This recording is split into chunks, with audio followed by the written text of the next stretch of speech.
Morning students, मैं अंकुर Kumar physics की class में आपका स्वागत करता हूं। जैसा कि बोर्ड पे लिखा हुआ है द्रव्य की द्वैत प्रकृति एवं द्रव्य तरंगे, जो आज का जो चैप्टर है हमारा स्टार्ट करने जा रहे हैं वो द्रव्य की द्वैत प्रकृति और द्रव्य तरंगों के बारे में है। कुछ बुक्स में इसका नाम प्रकाश विद्युत प्रभाव भी दिया गया है, प्रकाश विद्युत प्रभाव एवं द्रव्य तरंगे, इस तरीके से भी इसका नाम दिया गया है इस चैप्टर का नाम।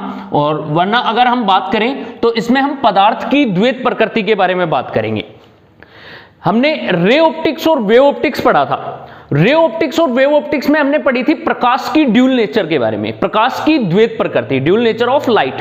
और यहां पर हम प्रकाश की द्वैत प्रकृति की बात न करके हम बात करेंगे पदार्थ की द्वैत प्रकृति होती है या नहीं होती, उसके बारे में बात करेंगे। जैसे हमने प्रकाश की द्वैत प्रकृति में देखा था कि प्रकाश होता है वो तरंग प्रकृति और कणीय प्रकृति दोनों दर्शाता है। देखा था हमने रे ऑप्टिक्स और वेव ऑप्टिक्स में पढ़ा था कि प्रकाश की जो होती है वो तरंग प्रकृति भी होती है और कणीय प्रकृति भी होती है। उनके दोनों के सिद्धांत पढ़े थे, हाइगेन्स के तरंग सिद्धांत से व्याख्या, परावर्तन, अपवर्तन, इन सब के बारे में।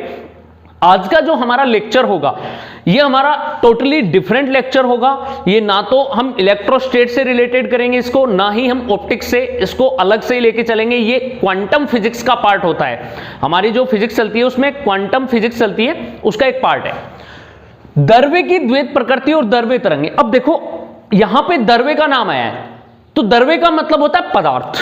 अगर बात करें हम द्रव्य से तो द्रव्य किसको बोलते हैं? पदार्थ को बोलते हैं।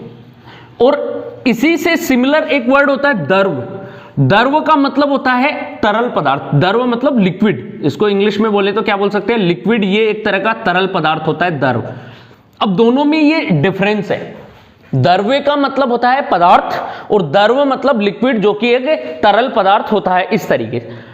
तो ये जो चैप्टर है हमारा वो रिलेटेड होगा द्रव्य से, और द्रव्य का मतलब पदार्थ से रिलेटेड होगा। अब यहां पे हम बात करते हैं प्रत्येक पदार्थ की। तो प्रत्येक पदार्थ है वो अन्य सूक्ष्मतम कणों से मिलकर बना होता है। अन्य सूक्ष्मतम कण होते हैं इसमें, और वो सूक्ष्मतम कण कौन कौन से हो सकते हैं इसमें?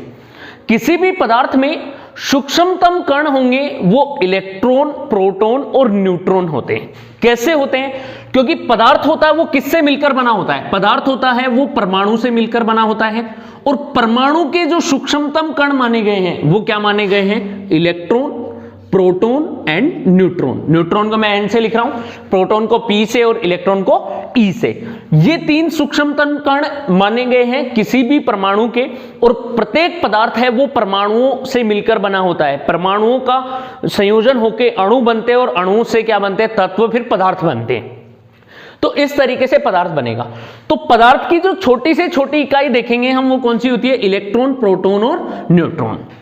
अब बात आती है यहां पे इनका मुख्य कण कौन सा होता है? मुख्य कण माने मौलिक कण बोले तो मौलिक कण ये तीनों ही होते हैं। लेकिन यहां पे देखो प्रोटॉन और न्यूट्रॉन होते हैं वो तो नाभिक में उपस्थित होते हैं। प्रोटॉन प्लस न्यूट्रॉन ये किसमें होते हैं? नाभिक में। अब नाभिक को तोड़ना इतना आसान नहीं होता है। नाभिक को तोड़ने के लिए हमें बहुत अत्यधिक मात्रा में ऊर्जा की आवश्यकता होती है। तो अभी हम इन कणों पे बात नहीं करेंगे। हम जैसे जैसे आगे पढ़ते जाएंगे इस सीरीज में इन सब कणों के बारे में स्टडी करेंगे। इस नाभिक के चारों ओर वर्ताकार कक्षाओं में इलेक्ट्रॉन चक्कर लगाते रहते हैं। इलेक्ट्रॉन है वो इसके चारों ओर चक्कर लगाएगा तो इलेक्ट्रॉन को निकालना यहां से आसान होता है। इलेक्ट्रॉन को हम यहां से उत्सर्जित करा सकते हैं, क्या देकर? ऊर्जा देकर। जब इलेक्ट्रॉन को जब ऊर्जा दे दी जाती है तो ये यहां से क्या कर जाता है? मूव कर जाता है। तो सबसे पहली बात, अगर हम किसी भी पदार्थ के मौलिक कणों या सूक्ष्मतम कणों पे बात करें तो प्रोटॉन और न्यूट्रॉन तो अंदर रहते हैं नाभिक में। यहां पर हम सबसे पहले बात करेंगे किसमें? इलेक्ट्रॉन पे। ठीक है, तो सबसे पहले जो हमारा टॉपिक आएगा वो है इलेक्ट्रॉन की खोज। तो पहला टॉपिक क्या रहेगा हमारा? इलेक्ट्रॉन की खोज, डिस्कवरी ऑफ इलेक्ट्रॉन। अब इलेक्ट्रॉन की खोज किसने करी, कैसे करी, इन सब के बारे में पढ़ेंगे यहां पर। उससे पहले कि हम इलेक्ट्रॉन की खोज को डिटेल से डिस्कस करें, मैं आपसे कुछ बातें शेयर कर लेना चाहता हूं। जैसा कि आपने 11th क्लास में केमिस्ट्री क्लास में पढ़ा होगा, केमिस्ट्री में पढ़ा है कि इलेक्ट्रॉन, प्रोटॉन और न्यूट्रॉन के खोजकर्ता कौन थे। ये बात सब पढ़ते हैं कि केमिस्ट्री जब स्टार्ट होती है तो सबसे पहले हम आवर्त सारणी की स्टडी करते हैं, और आवर्त सारणी के बाद में जब इन कणों पर आते हैं तो इनके खोजकर्ता हमें बताए जाते हैं। तो इलेक्ट्रॉन, प्रोटॉन और न्यूट्रॉन के खोजकर्ता को एक ट्रिक से याद रखा जाता है, ईट पर नाच, ईट पर नाच, ये एक ट्रिक है। इस ट्रिक के द्वारा हम इन तीनों के खोजकर्ता को याद रख सकते हैं। देखो ई फॉर इलेक्ट्रॉन, अब इलेक्ट्रॉन के खोजकर्ता कौन थे, टैफ और थॉमसन, तो थॉमसन बोलो या जे थॉमसन बोलो, तो इलेक्ट्रॉन के खोजकर्ता कौन थे, जे थॉमसन। फिर आते हैं पे मीन्स प्रोटॉन, प्रोटॉन के खोजकर्ता कौन थे,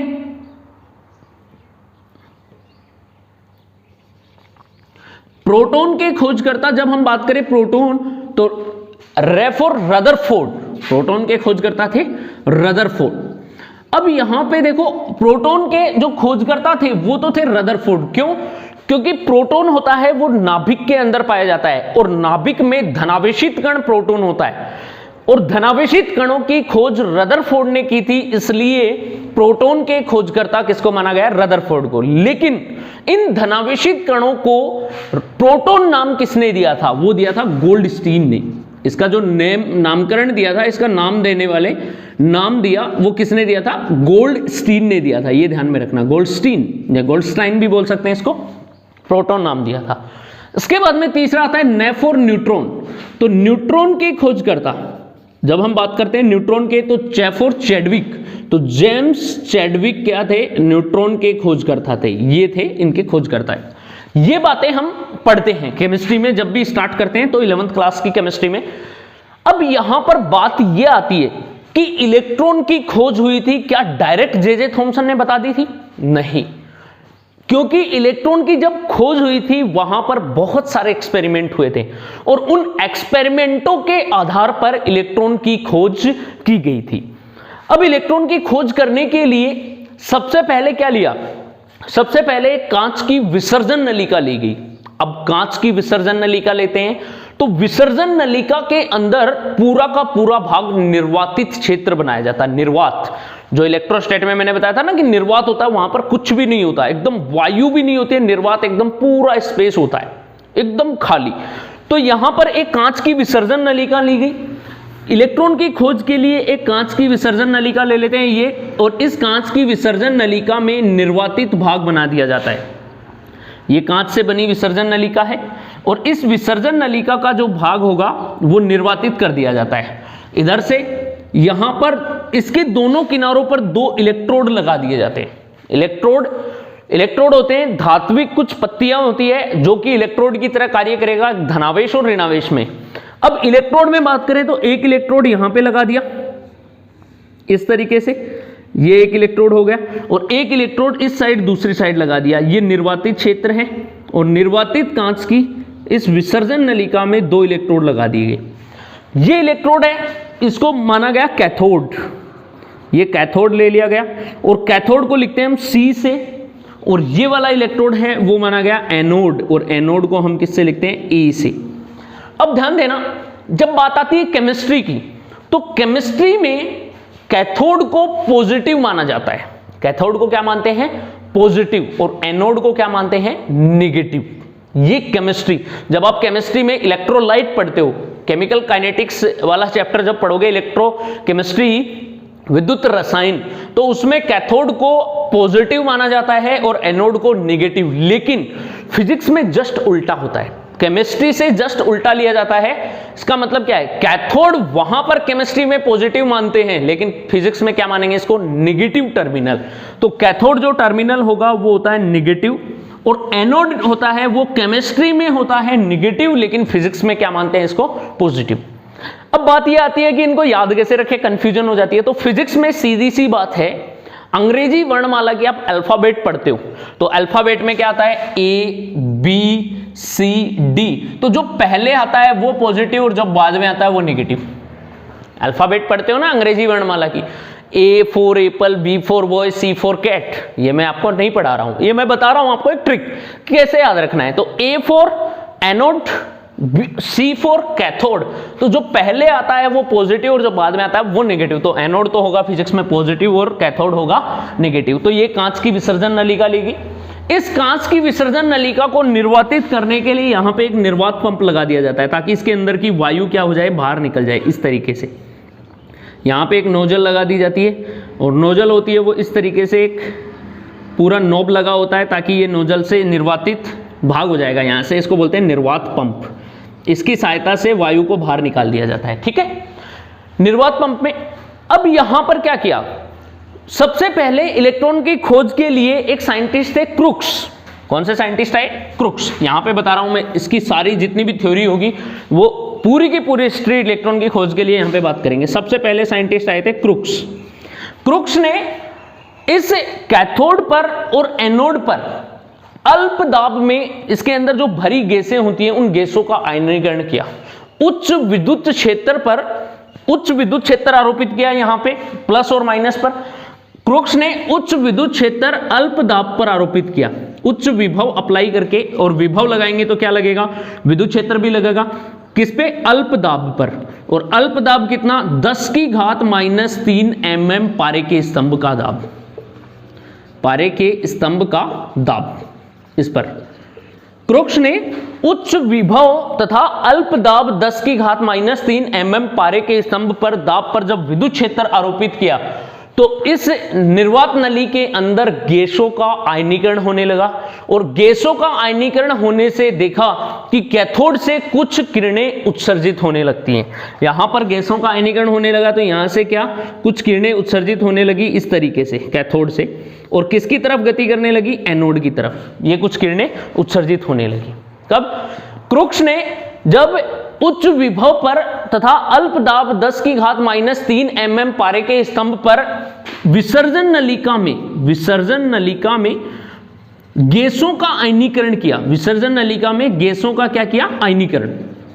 तो गैसों का आयनीकरण करने पर देखा कि कैथोड से कुछ किरणें उत्सर्जित होती हैं, हल्की नीली किरणें उत्सर्जित होती हैं। ये कौन सी किरणें उत्सर्जित होती हैं? हल्की नीली। और हल्की नीली किरणें उत्सर्जित होकर किसकी ओर गमन करती है? एनोड की ओर गमन करती है। ये बात किसने देखी थी? ये सिर्फ देखी थी क्रुक्स ने। और देखा कि जब ये हल्की नीली किरणें उत्सर्जित होती हुई एनोड की तरफ गति करती है तो इस पूरी संपूर्ण नली में अंधकार क्षेत्र फैल जाता है। पूरी संपूर्ण नली में अंधकार क्षेत्र फैल जाता है, एकदम काली हो जाती है। और इसकी विसर्जन नलिका की जो दीवारें होती हैं उन दीवारों पर हल्की हल्की चमक उत्पन्न होती है। उत्पन्न होने वाली चमक को प्रदीप्ति कहा जाता है। प्रदीप्ति मतलब वो चमकती है, जैसे मैंने बताया था ना, दीप्त फ्रिंज, अदीप्त फ्रिंज। दीप्त फ्रिंज चमकती है और अदीप्त फ्रिंज काली होती है। तो वैसे ही इस पूरी विसर्जन नलिका में एक अंधकार क्षेत्र फैल जाता है। और अंधकार क्षेत्र कौन सा, इसे क्या कहते हैं? अंधकार क्षेत्र को कहते हैं क्रुक्स का अंधकार क्षेत्र। क्रुक्स का अंधकार क्षेत्र। इस अंधकार क्षेत्र फैल जाने के बाद में जब ये हल्की नीली किरणें इस दीवार से टकराती है, यहां पे विसर्जन नलिका की दीवार से टकराती है, तो यहां पर क्या उत्पन्न होती है? प्रदीप्ति उत्पन्न होती है। प्रदीप्ति मतलब चमक उत्पन्न होती है, ये होती है प्रदीप्ति, इसको बोलते हैं प्रदीप्ति। चमक उत्पन्न होगी। जब चमक उत्पन्न होती है तो यहां से ये बात का अंदाजा लगाया जा सकता है, क्रुक्स ने ये अंदाजा लगाया कि कैथोड से कुछ किरणें उत्सर्जित होती हैं और वही किरणें इस विसर्जन नलिका की दीवारों पर चमक उत्पन्न करती है। ये बात बताई थी, ये एक्सपेरिमेंट किया था किसने? क्रुक्स ने। जब क्रुक्स ने उच्च विभव तथा अल्प दाब 10⁻³ mm पारे के स्तंभ पर इस कैथोड नली के इलेक्ट्रोडों पर विद्युत क्षेत्र आरोपित किया तो उच्च विद्युत क्षेत्र के कारण इस संपूर्ण नली में कुछ अंधकार क्षेत्र फैल जाता है, जिसे क्रुक्स का अंधकार क्षेत्र कहते हैं। तथा पात्र की दीवारों पर, विसर्जन नलिका की दीवारों पर कुछ प्रदीप्ति उत्पन्न होती है और हल्की नीली किरणें उत्सर्जित होती हैं। कैथोड से हल्की नीली किरणें उत्सर्जित होकर किसकी ओर गमन करती है? एनोड की ओर गमन करती है। तो इस प्रकार कैथोड से उत्सर्जित होने वाली किरणों को क्रुक्स ने क्या नाम दिया? कैथोड किरणें नाम दिया। क्रुक्स ने कैथोड से उत्सर्जित होने वाली किरणों को, कैथोड से उत्सर्जित किरणों, ये जो कैथोड से उत्सर्जित किरणें होती हैं, इन किरणों को क्या नाम दिया? कैथोड किरणें। कि कैथोड से उत्सर्जित हो रही हैं इसलिए इनको नाम दे दिया कैथोड किरणें। ठीक है। अब यहां पे ध्यान देना, यदि ये विसर्जन नलिका सोडा ग्लास की बनी हो, यहां पे दो बातें होती है, सोडा कांच होते हैं, कांच के बहुत सारे टाइप होते हैं, पायरेक्स कांच, फ्लिंट कांच, क्राउन कांच, बहुत सारे होते हैं अलग अलग। तो वैसे ही सोडा ग्लास की नली बनती है। ये नली जब बनेगी सोडा ग्लास की, तो इस पर उत्पन्न होने वाली जो चमक होगी, प्रदीप्ति होगी, वो पीली हरी होगी। कैसी बनेगी? पीली हरी। कब? जब ये नली सोडा ग्लास की बनी हो। अगर इस नली को, विसर्जन नलिका को लेड ग्लास की बनाया जाए, लेड ग्लास, तो इस पर उत्पन्न होने वाली चमक होगी वो हल्की नीली प्राप्त होती है। कैसी बनती है? हल्की नीली। तो यहां पर देखो कैसी चमक उत्पन्न हो रही है? हल्की नीली। इसका मतलब ये विसर्जन नलिका किसकी बनी है? लेड ग्लास की बनी है।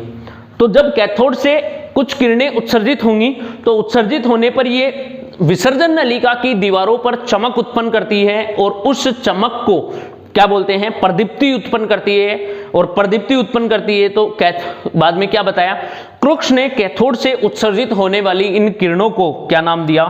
कैथोड किरणें नाम दिया, क्योंकि ये कैथोड से उत्सर्जित हो रही हैं। और ये भी बताया क्रुक्स ने इसके साथ साथ कि कैथोड से उत्सर्जित होने वाली किरणें ऋणावेशित होती हैं। अर्थात ये कण कौन से होते हैं? ऋणावेशित कण होते हैं। यहां से क्रुक्स ने बताया ये जो कैथोड किरणें होती हैं वो ऋणावेशित किरणें होती हैं। ऋणावेशित किरणें क्यों? क्योंकि कैथोड होता है वो कौन सा टर्मिनल होता है? Negative terminal. तो नेगेटिव टर्मिनल से उत्सर्जित होने वाली किरणें कैथोड किरणें। इतना एक्सपेरिमेंट करने के बाद में ये काम किया था सन 1870 में। किसने किया था? क्रुक्स ने 1870 में किया एक्सपेरिमेंट, और उसके बाद में क्रुक्स ने अपने एक्सपेरिमेंट को रोक दिया यहां पर, क्योंकि क्रुक्स की बात नहीं बनी थी कि यहां पर क्रुक्स ने बस इतना ही बता दिया कि धात्विक कैथोड पर जब उच्च विद्युत क्षेत्र आरोपित किया जाता है, यहां से कुछ उत्सर्जित किरणें उत्सर्जित होती हैं, हल्की नीली किरणें उत्सर्जित होती हैं, और उत्सर्जित होने वाली किरणें इस निर्वात नली की या विसर्जन नली की दीवारों पर चमक उत्पन्न करती है, प्रदीप्ति उत्पन्न करती है। इसके कारण कैथोड से उत्सर्जित होने वाली इन ऋणावेशित किरणों को बाद में क्या नाम दे दिया गया? कैथोड किरणें। ये काम किया था क्रुक्स ने, और यहां पे रुक गया, छोड़ दिया इसने अपने एक्सपेरिमेंट को। कुछ सालों बाद जब एक्सपेरिमेंट छूट गया यहां पे, तो कुछ सालों बाद एक साइंटिस्ट थे जे.जे. थॉमसन। अब यहां पे हम बात करेंगे जे.जे. थॉमसन की। तो देखो जे.जे. थॉमसन ने क्या किया था। कुछ सालों बाद जब जे.जे. थॉमसन यहां पे आए तो इन्होंने इस एक्सपेरिमेंट को आगे बढ़ाया। अब जे.जे. थॉमसन ने क्या किया? जे.जे. थॉमसन ने विद्युत क्षेत्र, जे.जे. थॉमसन थे, इन्होंने विद्युत क्षेत्र आरोपित किया। जैसे क्रुक्स ने विद्युत क्षेत्र आरोपित कर रखा था, उच्च विद्युत क्षेत्र, वैसे ही जे.जे. थॉमसन ने उच्च विद्युत क्षेत्र के साथ साथ चुंबकीय क्षेत्र भी लिया, कि विद्युत क्षेत्र और चुंबकीय क्षेत्र दोनों परस्पर लंबवत होते हैं। ये बात मैंने बताई थी मैक्सवेल का विद्युत चुंबकीय तरंग सिद्धांत में, आपको बताई हुई है कि यहां पर जे.जे. थॉमसन ने उच्च विद्युत तथा चुंबकीय क्षेत्र दोनों परस्पर लंबवत लिए, उच्च विद्युत तथा चुंबकीय क्षेत्र, और इन दोनों क्षेत्र को लंबवत लिया, और लंबवत लेकर बाद में क्या किया इन्होंने? इस एक्सपेरिमेंट को आगे बढ़ाया। तो इस एक्सपेरिमेंट ने जे.जे. थॉमसन ने जब इस विसर्जन नलिका पर उच्च विद्युत तथा चुंबकीय क्षेत्र आरोपित किया, तो इन्होंने भी देखा कि कैथोड से कुछ किरणें उत्सर्जित होती हैं, और उन उत्सर्जित किरणों को कैथोड किरणें नाम दे दिया था क्रुक्स ने। लेकिन बाद में जे.जे. थॉमसन ने इन कैथोड किरणों का उच्च विद्युत क्षेत्र तथा चुंबकीय क्षेत्र जो कि परस्पर लंबवत होते हैं आरोपित करके इन उत्सर्जित होने वाली कैथोड किरणों का, उत्सर्जित कैथोड किरणों का विशिष्ट आवेश ज्ञात किया। कैथोड किरणों का विशिष्ट आवेश ज्ञात किया, और विशिष्ट आवेश जब ज्ञात किया तो इन्होंने पाया, ये एक्सपेरिमेंट किया था, और एक्सपेरिमेंट से इन्होंने विशिष्ट आवेश ज्ञात किया था Q/m। इसको बोलते हैं विशिष्ट आवेश। इसके बारे में मैं बताऊंगा आपको। ये एक तरह का घनत्व होता है, ठीक है, मतलब द्रव्यमान के सापेक्ष घनत्व निकालते हैं, घनत्व कैसे निकालते हैं उसके बारे में बताऊंगा। तो इसको बोलते हैं विशिष्ट आवेश। तो जब जे.जे. थॉमसन ने विशिष्ट आवेश ज्ञात किया Q/m, तो इसकी वैल्यू कितनी प्राप्त हुई? इसकी वैल्यू प्राप्त हुई 1.76 × 10⁻11, और इसका मात्रक लिखेंगे तो आवेश ऊपर है, आवेश का मात्रक होता है कूलाम अपॉन में, और द्रव्यमान का मात्रक होता है kg। ये प्राप्त हुआ। ये क्या प्राप्त हुआ? विशिष्ट आवेश। कब? जब प्रयोगों से जे.जे. थॉमसन ने इस कांच की विसर्जन नलिका पर उच्च विद्युत क्षेत्र के साथ साथ चुंबकीय क्षेत्र लंबवत आरोपित किया। दोनों विद्युत क्षेत्र और चुंबकीय क्षेत्र लंबवत होते हैं, तो आरोपित करने पर इन्होंने देखा कि जो कैथोड से उत्सर्जित होने वाली किरणें होती हैं, उन किरणों का विशिष्ट आवेश Q/m 1.76 × 10⁻11 कूलाम/kg प्राप्त हुआ। इसके साथ ही विशिष्ट आवेश ज्ञात करने के साथ ही जे थॉमसन ने इन कैथोड किरणों के गुणों का भी अध्ययन किया और इसके आधार पर इन्होंने विशिष्ट आवेश की यह गणना कर दी। अब नेक्स्ट पॉइंट आता है क्रोक्स तथा पेरिन ने फिर से, अब यहां पर यह बात जे थॉमसन ने बता दी थी। 1870 में क्रोक्स ने यह काम कर लिया, अपना एक्सपेरिमेंट कर लिया। फिर जे थॉमसन आए, जे थॉमसन ने भी अपना एक्सपेरिमेंट कर लिया। यह किया था 1870 के बाद में, 1870 के बाद, ठीक है, 1870 के बाद एक्सपेरिमेंट करने के बाद अब वापस से क्रोक्स तथा पेरिन आ गए। तो यहां पे देखो क्रोक्स और पेरिन ने क्या किया, इसके बारे में बात करते हैं। क्रोक्स ने इस बार पेरिन के साथ मिला। क्रोक्स था साइंटिस्ट, क्रोक्स, ये पेरिन के साथ मिले। क्रोक्स तथा पेरिन, एक और साइंटिस्ट थे पेरिन, इन दोनों ने मिलकर कुछ एक्सपेरिमेंट, इसी एक्सपेरिमेंट को आगे बढ़ाने की सोची। कैसे? क्योंकि जे थॉमसन ने इसी क्रोक्स के एक्सपेरिमेंट को आगे बढ़ाकर कैथोड किरणों का विशिष्ट आवेश ज्ञात कर दिया था। तो यह बात क्रोक्स को हजम नहीं हुई कि काम तो मैंने किया कि चावल मैंने अलग किए, दाल मैंने अलग की, पानी मैंने और एक हांडी में डाल के मैंने आग पे चढ़ा दी, अब खिचड़ी बनने लगी तो उसको खाने जा रहा है जे थॉमसन। तो ये बात कि सारी मेहनत क्रोक्स ने करी कि ये सब के बारे में बताया और उसके बाद में उसका पेटेंट या उसकी खिचड़ी है वो जे थॉमसन खा रहा है। तो ये बात तो किसी को हजम नहीं होगी, सीधी सी बात है, मेहनत उसकी थी तो वो भी सोचता है। लेकिन साइंटिस्टों में क्या होता है, एक के बाद में एक की टांग खींचते रहते हैं। वो जब कोई साइंटिस्ट एक्सपेरिमेंट करता है तो इस एक्सपेरिमेंट का रिक्रिएशन दूसरा साइंटिस्ट करता है कि ये इस तरह से सही है या नहीं है।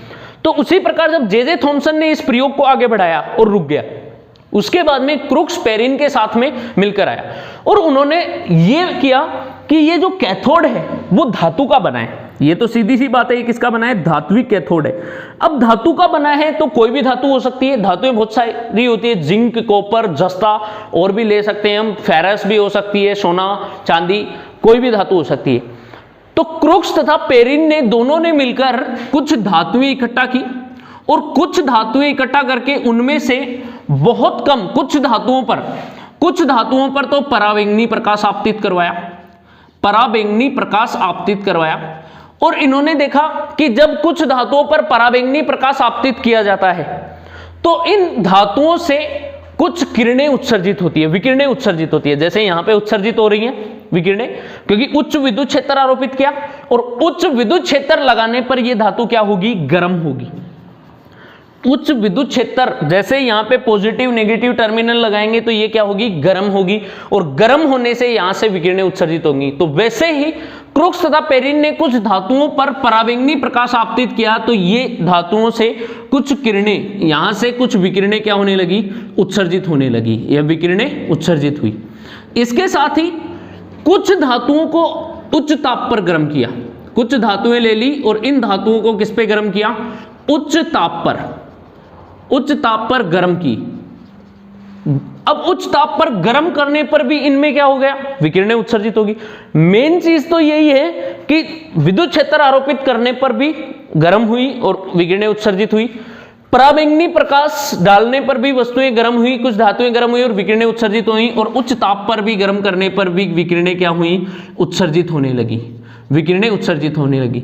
अब इन्होंने क्रोक्स तथा पेरिन ने देखा कि पराबैंगनी प्रकाश से उत्सर्जित विकिरणें तथा धातुओं को उच्च ताप पर गर्म करने पर भी उत्सर्जित विकिरणें, दोनों ही विकिरणों का विशिष्ट आवेश ज्ञात किया।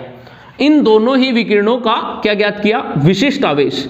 और विशिष्ट आवेश ज्ञात करने पर इन्होंने पता लगाया कि ये जो विशिष्ट आवेश आया था इन उत्सर्जित विकिरणों का, ये विशिष्ट आवेश कैथोड किरणों के विशिष्ट आवेश के समान प्राप्त हुआ। इनका जो विशिष्ट आवेश है वो किसके समान प्राप्त हुआ, कैथोड किरणों के विशिष्ट आवेश के समान प्राप्त हुआ, कैथोड किरणों के विशिष्ट आवेश के समान Q/m, जिसकी वैल्यू किसने दी थी, जे थॉमसन ने दी थी 1.76 × 10⁻11 कूलाम/kg, ये प्राप्त हुआ। यही बात बैठा बैठा कौन देख रहा था? J Thomson. ये देख रहा था क्योंकि जे थॉमसन पहले श्योर नहीं था इस बात पे कि क्या ये उत्सर्जित विकिरणों का विशिष्ट आवेश ये सही है। इसके पास प्रूफ नहीं था। इन्होंने एक वैल्यू फाइंड आउट करी और प्रूफ नहीं था। अब वो प्रूफ का काम किसने कर दिया? क्रुक्स ने पेरिन के साथ मिलकर कर दिया कि कुछ अलग तरीके से धातुओं पर परावैंगनी प्रकाश डाला जिससे उत्सर्जित विकिरणें, व उच्च ताप पर कुछ धातुओं को गर्म किया तो इनसे भी उत्सर्जित विकिरणों का जो विशिष्ट आवेश प्राप्त हुआ वो कैथोड किरणों के समान प्राप्त हुआ। यह बात देखते ही जे थॉमसन पहुंच गया पेटेंट कराने, क्योंकि ये श्योर हो गया कि मैंने जो आंसर निकाले हैं विशिष्ट आवेश के, मैंने जो वैल्यू निकाली है वही वैल्यू क्रुक्स तथा पेरिन निकाल रहे हैं। इसका मतलब मेरा एक्सपेरिमेंट सही था। तो सन 1897 में, 1870 के बाद 1897 में जे थॉमसन, यहां से मैं इसको रफ कर रहा हूं, 1897 में जे थॉमसन पहुंच गया पेटेंट कराने, पेटेंट लेकर। सन 1897 में जे थॉमसन ये पहुंच गया पेटेंट कराने और इन्होंने इन कैथोड किरणों को, जो उत्सर्जित कैथोड किरणें थी, इनको एक स्पेशल नाम दे दिया। क्या नाम दिया? इन कैथोड किरणों को जे थॉमसन ने इलेक्ट्रॉन नाम दे दिया। क्या नाम दे दिया? इलेक्ट्रॉन। और इलेक्ट्रॉन होता है वो कैसा कण होता है? ऋणावेशित कण होता है, जो कि कैथोड किरणों पर ऋणावेशित पाया जाता है। क्योंकि कैथोड किरणें होती है वो ऋणावेशित कण है, और ऋणावेशित कण को बाद में जे थॉमसन ने 1897 में क्या नाम दे दिया? इलेक्ट्रॉन नाम दे दिया। और इस आधार पर हम ये कह सकते हैं कि इलेक्ट्रॉन के खोजकर्ता कौन थे? इलेक्ट्रॉन की खोज किसने करी? जे थॉमसन ने करी। ये था पूरा एक्सपेरिमेंट। क्रुक्स तथा पेरिन भी मिल गए, इन्होंने भी काम करने की कोशिश की। सारा स्टार्टिंग इसी ने किया था, क्रुक्स ने, लेकिन इसने तो खिचड़ी बनाई, खा नहीं पाया, क्योंकि खाने वाला कौन था? जे थॉमसन, जो कि इसी के एक्सपेरिमेंट को आगे बढ़ा के, और प्रूफ भी उसी ने किया, क्रुक्स तथा पेरिन ने और जे थॉमसन ने। सारा का सारा श्रेय किसके लिए ले लिया? इलेक्ट्रॉन की खोज के लिए ले लिया। इस सब एक्सपेरिमेंट में हमें यह पता चलता है कि इस तरीके से हम इलेक्ट्रॉन की खोज कर सकते हैं। अब यहां पर क्रुक्स और पेरिन ये क्या करें? क्रुक्स सोचा कि मेरे पेटेंट तो मिला नहीं, अब मैं कुछ तो लूं इसका क्रेडिट थोड़ा बहुत। तो क्रुक्स ने क्रेडिट लेने के लिए इन उत्सर्जित कैथोड किरणों का वेग ज्ञात किया। क्रुक्स ने उत्सर्जित होने वाली, क्रुक्स ने कैथोड किरणों का वेग बताया, और कैथोड किरणों का वेग बताने के लिए क्रुक्स ने कैथोड किरणों का वेग बताया। वो कितना बताया? प्रकाश के वेग का 0.1 या 0.2 गुना होता है। क्रुक्स ने बताया कि कैथोड किरणों का वेग बताया वो कितना होता है? प्रकाश के वेग का 0.1 या 0.2 गुना। अब 0.1 और 0.2 गुना कितना होता है? तो इसका वेग होगा v = 0.1 गुना। प्रकाश का वेग कितना होता है? 3 × 10⁸ तो इसको सोल्व करेंगे, कितना आएगा? 3 × 10⁷ मीटर प्रति सेकंड। क्यों? क्योंकि 0.1 है, नीचे कितना आएगा? 10 से एक घात कट जाएगी तो इतना बचेगा। अगर 0.2 गुना हो, 0.2 गुना हो तो वेग कितना हो जाएगा? तो v = 0.2 × 3 × 10⁸, तो ये जाएगा 6 × 10⁷ मीटर पर सेकेंड। दोनों ही हो सकते हैं। ये बात किसने बताई थी? क्रुक्स ने बता दी थी कि जो कैथोड किरणें हैं इनका वेग होगा वो 0.1 गुना या 0.2 गुना होता है। तो इस तरीके से इलेक्ट्रॉन की खोज हुई। अब इलेक्ट्रॉन के बारे में तो ये बता दिया। अब यहां से इलेक्ट्रॉन की खोज हो गई।